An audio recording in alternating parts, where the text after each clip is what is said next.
దాదాపు చాలా రకాల పంటలు రైతుకు ఒకే ఆదాయాన్ని ఇస్తుంటాయి. కానీ 5 రకాలుగా ఆదాయాన్ని ఇచ్చే పంట ఒకటి ఉందని మీకు తెలుసా? అందులోనూ ఈ పంటను నిస్సారమైన నేలలు, కరువు ప్రాంతాల్లోనూ ఎలాంటి రిస్క్ లేకుండా పెంచుకోవచ్చు. పెద్దగా సాగునీరు, శ్రమ అవసరం కూడా లేదు. ప్రపంచవ్యాప్తంగా అనేక దేశాల్లో ఈ పంట కరువు ప్రాంతాల్లో రైతులకు సిరలు అందిస్తోంది. దీనినే 5F మోడల్ పంట అని అంటారు. ఇంతకీ ఈ పంట ఏంటి? 5 లేయర్ల మోడల్ అంటే తెలుసు, కానీ ఈ 5F మోడల్ అంటే ఏంటి? దీనివల్ల రైతుకు కలిగే ప్రయోజనాలు ఏంటో ఇప్పుడు చూద్దాం. ఎడారిగా మారిపోతున్న ప్రదేశాలు, కరువు పరిస్థితుల్లో కొట్టుమిట్టాడుతున్న ప్రాంతాలు ప్రపంచవ్యాప్తంగా ఎన్నో ఉన్నాయి. ఈ నేపథ్యంలో నిరాశ్యమైపోయిన భూముల్లోనూ మనుగడ సాగించగలిగే పంటలను గుర్తించి పరిశోధనలు చేస్తున్నారు శాస్త్రవేత్తలు. International centre for agriculture research in the dry areas అనే లెబనాన్కు చెందిన అంతర్జాతీయ సంస్థ గత 80 ఏళ్లుగా ఇలాంటి పరిశోధనల మీదే పనిచేస్తోంది. ICARDA మన దేశంలోకి 67 రకాల ముల్లులేని బ్రహ్మజముడు రకాలను ప్రవేశపెట్టి భారతీయ సంస్థల సహకారంతో పరిశోధనలకు మార్గదర్శకత్వం వహించింది. ఆ కృషి ఫలితంగానే దేశంలో రైతులకు ఇప్పుడు మన జీవనోపాధిని పెంచుకునే కరువును ఎదుర్కొనే ఆశాజనకమైన పంట పండిస్తున్నారు. ఆ కొత్త పంటే ముల్లులేని బ్రహ్మజముడు. దీనినే స్పెన్లెస్ కాక్టస్ అని, కాక్టీరాని అని పిలుస్తారు. ఇది ఒకటే పంట కానీ 5 రకాల ప్రయోజనాలు అందిస్తోంది.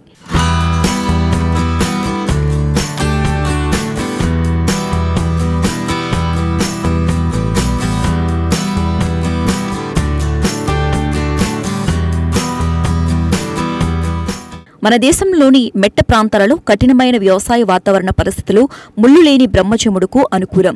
ఇతర పంటలేవీ పండించలేని ప్రదేశాలలోనూ దీనిని పండించవచ్చు.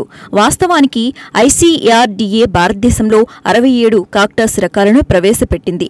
ఈ రకాలను పెంచే మదర్ నర్సరీలను అమరహాలోని ICARDA సంస్థలు ఏర్పాటు చేసింది. ముల్లులేని బ్రహ్మజముడు పంట సాగును ప్రోత్సహించడానికి డిసెంబర్ 2023లో ICARDA భారత ప్రభుత్వం ఒక అవగాహన ఒప్పందం కుదుర్చుకుంది. చిన్న రైతులు స్థానికంగా ముల్లులేని బ్రహ్మజముడు పంట కోసం, పశుగ్రాసం కోసం సాగు చేస్తున్నారు. ఇతర దేశాలతో పోలిస్తే ఇక్కడ కొంచెం తక్కువే. ఈ క్రమంలో సాగు విస్తీర్ణాన్ని పెంచేందుకు మార్కెటింగ్ ప్రయత్నాలను మెరుగుపరచడానికి ICARDA కేంద్ర భూ వనరుల శాఖతో పనిచేస్తోంది. ఆహారంగా, ఇంధనంగా, పశుగ్రాసంగా, ఎరువుగా, కార్బన్ క్రెడిట్స్, ఫ్యాషన్ రంగాల్లో రైతులకు ఆకర్షణీయమైన ప్రయోజనాలను అందించేందుకు ప్రయత్నిస్తారు. ముల్లులేని బ్రహ్మజముడు ఆకులతో 61% మీథేన్తో కలిసి బయోగ్యాస్ను ఉత్పత్తి చేయొచ్చు. అలాగే చౌకగా, సమృద్ధిగా లభించే బయోఫెర్టిలైజర్ను ఉత్పత్తి చేసే సాంకేతికతలను అభివృద్ధి చేస్తారు. అదనంగా ప్రైవేటు పార్ట్నర్షిప్తో బయో లెదర్ను రూపొందించే కార్యక్రమాన్ని ప్రారంభించారు. కేరళలోని national institute for inter disciplinary science and టెక్నాలజీలో జరిగిన ప్రాథమిక పరీక్షలు మంచి ఫలితాలను ఇచ్చాయి. 3 కిలోల ముల్లులేని బ్రహ్మజముడు ఆకులతో 3.38 చదరపు అడుగుల బయో లెదర్ను ఉత్పత్తి చేశారు. ఇది 2 జతల చెప్పులు, 3 చిన్న బ్యాగులు, 2 జతల బూట్లను తయారు చేయడానికి సరిపోతోంది. బయో లెదర్ ఉత్పత్తులను మరింత అభివృద్ధి చేయడానికి అనేక జాతుల ముల్లులేని బ్రహ్మజముడు రకాలపై పరిశోధనలు జరుగుతున్నాయి. బయో లెదర్ రైతులకు కొత్త మార్కెట్ అవకాశాలను కల్పిస్తుంది. బ్రహ్మజముడు ఉత్పత్తుల ఉత్పత్తి, ప్రాసెసింగ్, మార్కెట్ను పెద్ద ఎత్తున ముందుకు తీసుకువెళ్లేందుకు ప్రయత్నాలు జరుగుతున్నాయి.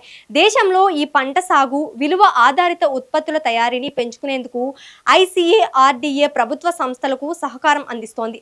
ముఖ్యంగా ఎడారి ప్రాంతాల్లో, కరువు నేలల్లో ఆహార భద్రత, జీవనోపాధులను పెంచుకునేందుకు కృషి చేస్తున్నారు.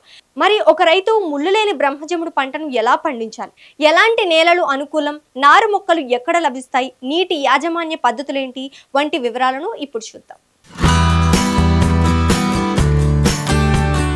ముల్లులేని బ్రహ్మజముడు పంట తక్కువ తేమతో కూడిన వేడి వాతావరణంలో పెరుగుతుంది. ఇసుక నేలలు, కంకర నేలలకు ఇది అనువైనది. నిస్సారమైన నేలలో పెరిగే పంట అయినప్పటికీ ముఖ్యంగా దాని పెరుగుదల దశలో దానికి కొంత తేమ అవసరం. నీరు నిలవని నేలలు, తగినంత సూర్యకాంతి ఉన్న ప్రదేశాలలో దీనిని పెంచాలి. బ్రహ్మజముడు బాగా పెరగాలన్నా, పండ్ల కాపు బాగా రావాలన్నా ప్రతిరోజు కనీసం 6 గంటల ప్రత్యక్ష సూర్యకాంతి అవసరం. మొక్కల మధ్య దూరం ఎక్కువగా ఉండాలి. జంతువుల నుంచి రక్షణకు కంచెను ఏర్పాటు చేసుకోవాలి.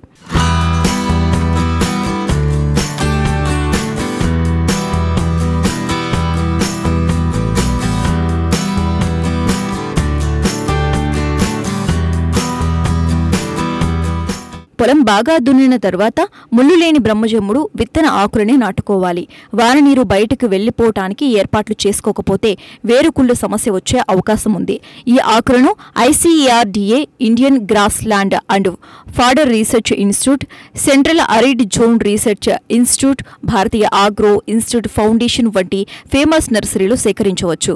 ఆరోగ్యకరమైన ముదురు ముళ్ళు లేని బ్రహ్మజమ్ముడు ఆకులనే సాగుకు ఎంచుకోవాలి. నర్సరీల నుంచి తెచ్చిన ఆకులను 10 నుంచి 15 రోజులు నానబెట్టిన తర్వాత నాటుకోవాలి. వరుసల మధ్య 2 మీటర్లు, మొక్కల మధ్య 1 మీటర్ దూరం వచ్చేలా నాటుకోవాలి. ఆకు నాటిన మొదటి 10 రోజుల నీరు పెట్టవచ్చు. తర్వాత 15 రోజుల వ్యవధిలో మొక్కకు 1 నుంచి 2 లీటర్ల నీరు అందించాలి. అది వేరు పోసుకుని మొలకెత్తిన తర్వాత ఎరువులు పొయ్యాలి. నానపెట్టేటప్పుడు మొక్కకు బాగా కుళ్ళిన పశువుల ఎరువు 2 కిలోలు అందించాలి. పండ్లు, ఆకులు కోసిన ప్రతిసారి ఎరువులు వెయ్యాలి. పిండి నల్లి, శిలీంధ్ర తెగుళ్లు, ఇతర పురుగుల నుంచి రక్షణకు తగినంత చర్యలు తీసుకోవాలి. 1 సంవత్సరం తర్వాత అడుగున 2 ఆకులు వదిలి పైన పూర్తిగా ఎదిగిన ఆకులను కోసి వాడుకోవాలి. మొదటి ఏడాదిలో మొక్కకు 8 నుంచి 10 కిలోల ఆకుల దిగుబడి వస్తోంది. మేకలు, గొర్రెలు, పశువులు, గేదెలకు మేతగా వీటిని వేసుకోవచ్చు. ఇతర పచ్చి మేతకు 25% ప్రత్యామ్నాయంగా ఉపయోగపడుతోంది. వసంతకాలం చివరలో లేదా వేసవి ప్రారంభంలో పండ్లు కోతకు వస్తాయి. ఈ మొక్క 3 నుంచి 4 ఏళ్లలో పూర్తి పాక్వానికి చేరుకుంటుంది. కొంతమంది రైతులు గ్రీన్ హౌస్లో కూడా ఈ మొక్కను పెంచుతున్నారు. ఈ పంట ద్వారా రూపాయి ఖర్చుకు ₹3 ఆదాయాన్ని పొందవచ్చని పరిశోధనలు చెబుతున్నాయి. కఠినమైన పరిస్థితులు ఉన్నప్పటికీ ఈ పంట చక్కగా పెరుగుతుంది. సంవత్సరంలో హెక్టారు విస్తీర్ణంలో 80 నుంచి 100 టన్నుల బరువైన ముళ్ళులేని బ్రహ్మజమ్ముడు ఆకులను పెంచవచ్చు. వాతావరణం నుంచి నీటిని పీల్చుకుని తనలో నిల్వ చేసుకోవటం బ్రహ్మజమ్ముడు మొక్క లక్షణం. అందువల్లే ఇది కరువును గట్టిగానే తట్టుకోగలదు. ఈ మొక్క జీవించటానికి, ఎక్కువ ఆకులను ఉత్పత్తి చేయటానికి చాలా తక్కువ నీరు సరిపోతోంది. బ్రహ్మజమ్ముడును పెంచటం వల్ల మట్టి వానకు, గాలికి కొట్టుకుపోకుండా ఆపటం ద్వారా నేల సారాన్ని పునరుద్ధరించవచ్చు. ఈ మొక్కలు మట్టికి సేంద్రియ పదార్థాన్ని అందిస్తాయి. మరి ఈ ఒక్క మొక్క 5 రకాల ఆదాయాలను ఎలా అందిస్తుందంటే, ఈ ముళ్ళులేని బ్రహ్మజమ్ముడు ఆహారం, పశువుల మేత, ఇంధనం, ఎరువులు, ఫ్యాషన్ రంగాల్లో ఉపయోగపడుతోంది. ఈ పండ్లు తీయగా, జ్యూసీగా ఉంటాయి. తాజాగా తినవచ్చు లేదా జామ్లు, జ్యూస్లు, సిరప్లుగా అందించవచ్చు. వీటి ఆకులను కూడా వండుకుని తీసుకుంటారు. ఇక బ్రహ్మజమ్ముడు మొక్కల ఆకులను క్యాక్టస్ ప్యాడ్లు లేదా క్లోడోడ్లు అంటారు. ఇది పశువులకు పచ్చి మేతగా ఉపయోగపడతాయి. ముఖ్యంగా కరువు పీడిత ప్రాంతాలలో ఇది పశువులకు ప్రాణం నిలిపేందుకు ఉపయోగపడుతున్నాయి. వీటి ఆకులను బయోగ్యాస్ ఉత్పత్తికి మూల వనరుగా ఉపయోగిస్తున్నారు. 10% ఆవు పేడతో 90% క్యాక్టస్ బయోమాస్ను ఉపయోగించడం వల్ల 65% వరకు మీథేన్ కంటెంట్తో బయోగ్యాస్ను ఉత్పత్తి చేయవచ్చని ఒక పైలట్ అధ్యయనం నిరూపించింది.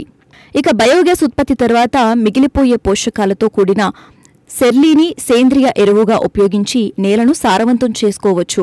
ఈ ఆకులతో బూట్లు, బ్యాగులు, ఇతర పరికరాల కోసం వాడే బయో లెదర్ను ఉత్పత్తి చేయవచ్చని భూవనరుల శాఖ ఇతర పరిశోధకులు నిరూపించారు. అందుకే ఈ పంటపై భారతదేశం, పాకిస్తాన్, ఇథియోపియా, మొరాకోతో సహా ఎడారి ప్రాంతాలు ఇలా అనేక దేశాల్లో పరిశోధనలు జరుగుతున్నాయి. బహుళ ఆదాయ మార్గాలను అందించడం, భూమిని తిరిగి సారవంతం చేయటం, 5 రకాలుగా ప్రయోజకరమైన బ్రహ్మజమ్ముడు పంట బడుగు రైతుల ఆదాయాన్ని పెంచుతుందని పరిశోధనలు చెప్తున్నారు. మెరుగైన ఆహార భద్రతతో పాటు పర్యావరణాన్ని మెరుగుపరిచేందుకు ఒక మార్గాన్ని అందిస్తోంది. అందుకే ఈ పంట సాగుపై ప్రజల్లో అవగాహన పెంచడం అవసరం.